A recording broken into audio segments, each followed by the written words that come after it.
मेरे आत्म स्वरूप प्रिय बंधु नमस्कार। शरीर के स्वास्थ्य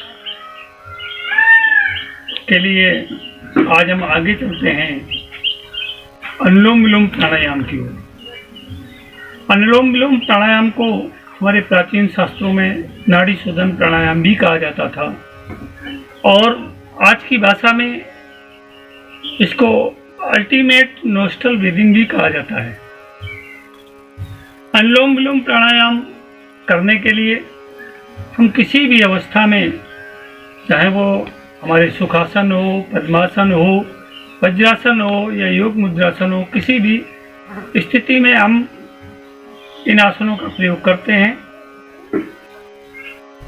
अनुलोम विलोम प्राणायाम करते समय हम जब बैठें तो हमारा मेरुदंड सीधा रहे, शरीर स्थिर रहे, सीना आगे निकला हुआ रहे और मस्तिष्क मेरुदंड के सीध में रहे।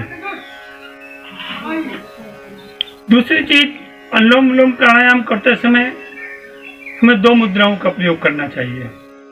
एक तो विष्णु मुद्रा, दूसरी वायु मुद्रा।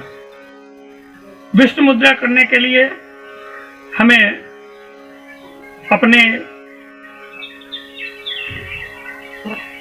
तर्जनी उंगली को अंगूठे की जड़ में दबा करके इस तरह से रखना है और 3 उंगलियां एक साथ मिलाना है।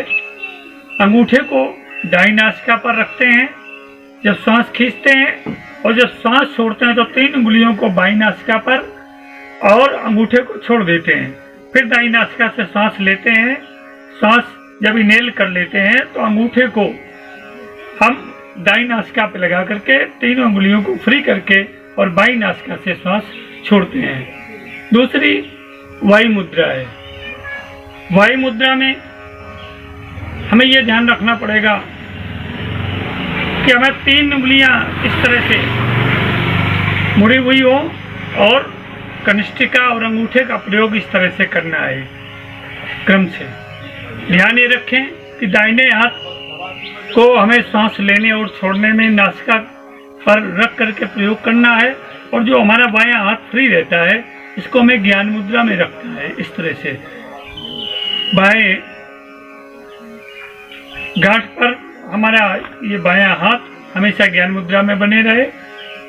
और हम जिस समय अनुलोम विलोम प्राणायाम करें तो अनुलोम विलोम प्राणायाम करते समय एक बात अवश्य ध्यान रखें कि जो लोग अनुलोम विलोम प्राणायाम प्रारंभ कर रहे हैं उनको एक बार में 4 से या 5 राउंड ही अनुलोम विलोम प्राणायाम करना चाहिए और इसके बाद 2 से 3 मिनट का ऑब्जर्वेशन, सांसों का सूक्ष्म निरीक्षण, जिससे मन को शांति मिलती है। तो आइए हम पहले अनुलोम विलोम प्राणायाम का अभ्यास करते हैं। इसके पश्चात हम इसकी हानि और लाभ पर ध्यान देते हैं। तो सबसे पहले हम विष्णु मुद्रा का प्रयोग करके अपना अंगूठा दाहिनी नासिका पर रखा और बाईं नासिका से हमने सांस लिया। तो हमें जब सांस खींचना है, जितनी संख्या में सांस खींच रहे हैं उससे दूनी संख्या में सांस छोड़ना है, ये ध्यान रखें। तो हम गिनते हुए सांस खींचते हैं। 1 2 3 4 5 6 तक गिन करके हमने सांस को खींचा और दाहिनी नासिका को स्वतंत्र किया और बाईं नासिका को हमने इस कनिष्ठिका उंगली से बंद कर लिया। अब हम दाईं नासिका से सांस छोड़ रहे हैं, तो 10 से 12 संख्या गिनते हुए हम सांस छोड़ेंगे। 1 2 3 4 5 6 7 8 9 10 11 12। अब इसी तरह से हमें फिर दाईं नासिका से सांस भरना है, इनहेल करना है। तो हमें 6 तक संख्या गिनेंगे और सांस खींचेंगे धीमे धीमे। 1 2 3 4 5 6। अब हमने दाईं नासिका को अंगूठे से बंद कर लिया और बाईं नासिका को स्वतंत्र कर दिया और बाईं नासिका से सांस छोड़ते हुए 10 से 12 तक की संख्या गिनेंगे। 1 2 3 4 5, 6, 7, 8, 9, 10, 11, 12। ये हमारा एक क्रम हुआ। हमने चंद्र नाड़ी से सांस लेना प्रारंभ किया, सूर्य नाड़ी से सांस को छोड़ा, फिर सूर्य नाड़ी से सांस को लिया और चंद्र नाड़ी से सांस को छोड़ा। तो हमने चंद्र नाड़ी से प्रारंभ किया था और चंद्र नाड़ी पर समापन किया। तो अनुलोम विलोम प्राणायाम का एक चक्र हुआ। इस तरह से हम 4 से 5 चक्र करके फिर हम साम्य अवस्था में बैठ करके अपने दोनों नासिकाओं से सांस लेकर के छोड़ते हुए सांसों का गहन सूक्ष्म निरीक्षण करेंगे, जिससे हमारा मन शांत, स्थिर, एकाग्र हो जाएगा। इस तरह से 3 मिनट के ऑब्जर्वेशन के बाद हम दूसरा चक्र प्रारंभ कर सकते हैं और इस तरह से 4 चक्र कर सकते हैं। जिन लोगों को इसका अधिक अभ्यास है वो 10 से 12 चक्र भी कर सकते हैं।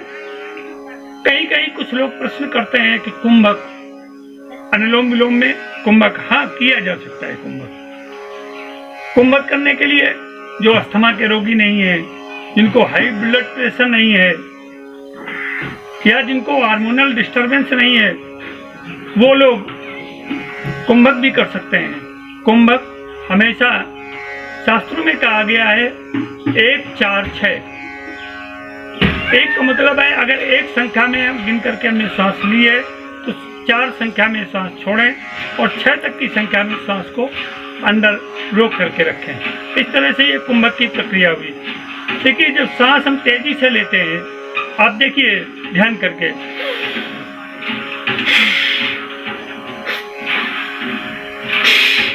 तो जब सांस तेजी से लेते हैं, तेजी से छोड़ते हैं, तो हमारा मन अस्थिर होने लगता है, हमारी शांति भंग होने लगती है, हमारा चित्त अस्थिर हो जाता है।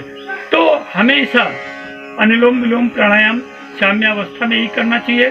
साम्यावस्था में करने से हमें फायदा ये है कि हमारी सूर्य और चंद्र नाड़ी एकाग्र होती है और सूर्य चंद्र नाड़ी एकाग्र होने से हमें इसका अस्थमा में लाभ मिलता है, नजले में, साइनस में लाभ मिलता है, नींद न आने की समस्या हल होती है और हमें इससे हार्मोनल डिस्टरबेंस है वो ठीक हो सकता है, चाहे महिलाओं का हो या पुरुषों का हो। महिलाओं में एस्ट्रोजन और प्रोजेस्टेरोन हार्मोन की कमी के कारण पीसीओडी या पीसीओएस की जो समस्याएं पैदा हो जाती है, मेंस्ट्रुएशन साइकिल डिस्टर्ब हो जाता है।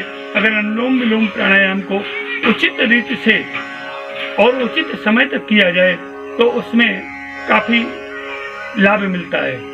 इसी तरह से हमारे गैस, अपचन, चिंता, अवसाद में भी हमें अनुलोम विलोम प्राणायाम काफ़ी फायदेमंद साबित होता है।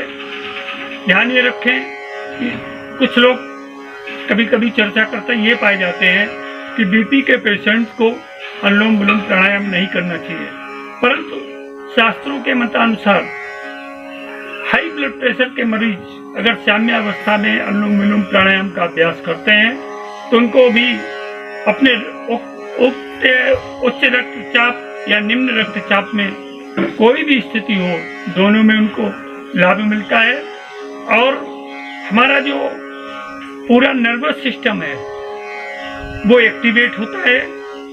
जब हम धीरे धीरे सांस लेते हैं तो हमारे फेफड़ों में ऑक्सीकरण होता है, फेफड़ों में ऑक्सीजन की क्षमता बढ़ती है और ये ऑक्सीजन हमारे ब्लड के साथ मिल करके हमारे सेल्स के अंतिम बिंदु तक पहुंचती है, जिससे हमारा पूरा शरीर ऑक्सीजन और ब्लड से आप्लावित होकर के हमको निरोगी, सबल, समृद्ध और स्वस्थ बनाए रखता है।